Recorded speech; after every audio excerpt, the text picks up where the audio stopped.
హల్లెలూయా. దేవునికి స్తోత్రం. మీకు అందరికీ కూడా నా యొక్క శుభాభివందనాలు తెలియజేస్తున్నాను. ప్రియ దేవుని సంగమ అనుదిన ఆత్మీయాహారముగా ఈరోజు దేవుని యొక్క వాక్యము దావీదు రాసిన కీర్తనల గ్రంథము 119వ కీర్తన 127వ వాక్యము. బంగారు కంటెను అపరంజి కంటెను నీ ఆజ్ఞలు నాకు ప్రియముగానున్నవి. హల్లెలూయా. దేవునికి స్తోత్రం. దావీదు మహారాజు గారు చెప్తున్న మాట ఏంటంటే, నీ ఆజ్ఞ నాకు ఇష్టంగా ఉంది.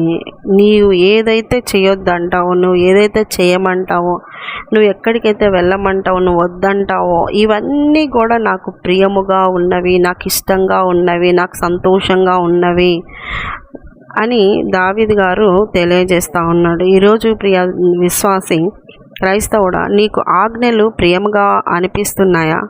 కష్టంగా అనిపిస్తుందా? కొంతమందికి చాలా కష్టం అనిపిస్తుంది.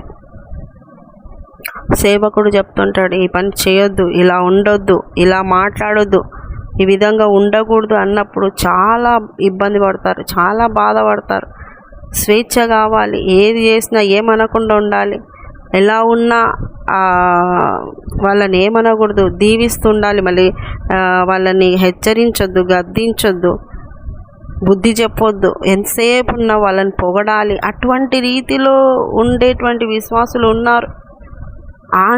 ఆజ్ఞలు ప్రియంగా, ఆంక్షలు ప్రియంగా, సంతోషంగా స్వీకరించి అనుసరించే వాళ్ళు దేవుని యొక్క మేలు దీవెన పొందుకుంటారు. దేవుని బిడ్డలారా, అవి బంగారు కంటే అపరంజి కంటే ఎంతో ఇష్టంగా స్వీకరించేవారుగా ఉండాలి. ఈరోజున విశ్వాసులకి ఏది ఇష్టమో, వాక్యం ఇష్టమా, బంగారు ఇష్టమా, వాక్యం ఇష్టమా, బంధువులు ఇష్టమా, వాక్యం ఇష్టమా, బయట పనులు ఇష్టమా అంటే, వాక్యము కంటే ఇవే బయటివి, బంధువులు, బంగారు, బలగాలు, ఇవే ఇష్టంగా ప్రియంగా ప్రియారిటీ మొదటి స్థానం ఇస్తూ ఉంటారు. నీకు దేవుని ఆజ్ఞ ప్రియము అనిపిస్తే, ఇష్టం అనిపిస్తే, సంతోషం అనిపిస్తే, దేవుని మాట, దేవుని యొక్క ఆజ్ఞ ఫాలో అయ్యి దేవుణ్ణి సంతోషపరచబిడ్డగా ఎదగాలి. దేవుని బిడ్డలారా, ఆత్మీయంగా ఎదిగే ప్రతి ఒక్కరు కూడా లోక సంబంధమైన వాటికి మనసులో స్థానం ఇవ్వకుండా ఆత్మ సంబంధంగా దేవుని యొక్క మాట ఏదైతే ఉందో అది చేయడానికి కండిషన్గా వెళ్ళడానికి ఇష్టపడతారు. ఒక క్రమంలో వెళ్ళడానికి ఇష్టపడతారు. అది దేవుని పిల్లల లక్షణం. అది దేవుని పిల్లలకు ఉండాల్సినటువంటి ఒక క్రమం. ఆజ్ఞ అనేది చాలా నీకు సత్యమార్గంలో నడిపిస్తుంది. ఆజ్ఞ, ఉపదేశం, బుద్ధి చెప్పడం, ఇవన్నీ నీకు ఆత్మీయంగా జీవమార్గంలో చక్కగా నడిపిస్తాయి.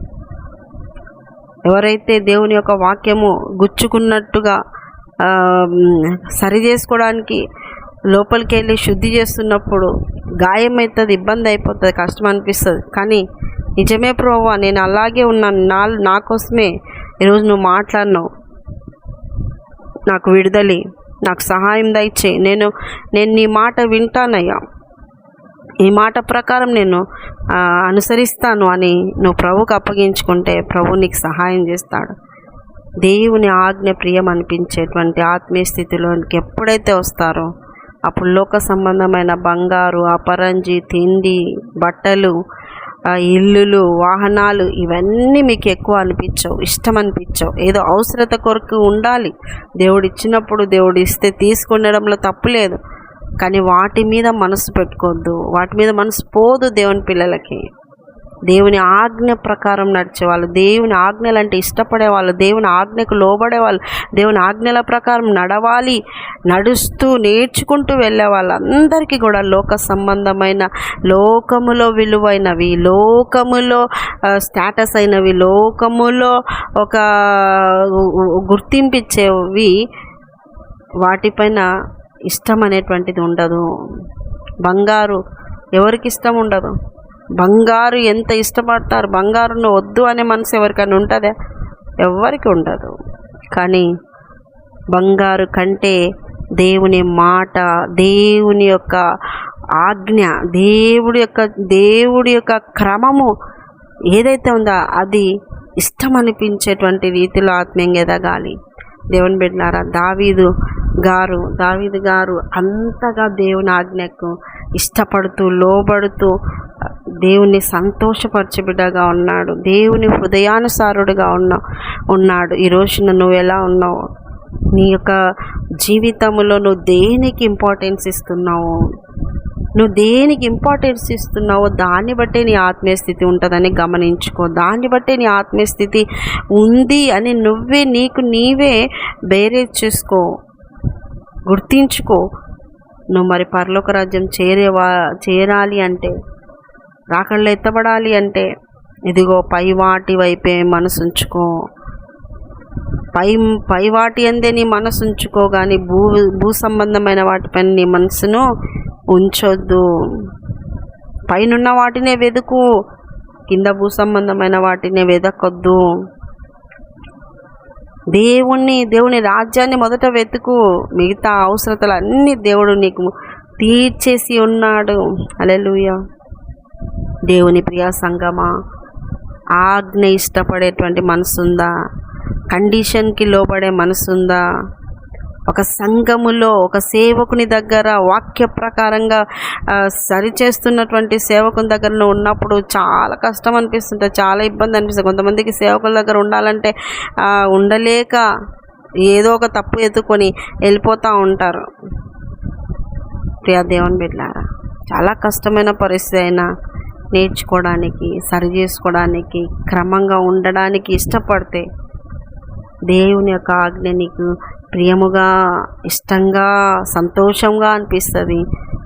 అప్పుడు దేవుడు కూడా నిన్ను ఇష్టపడతాడు.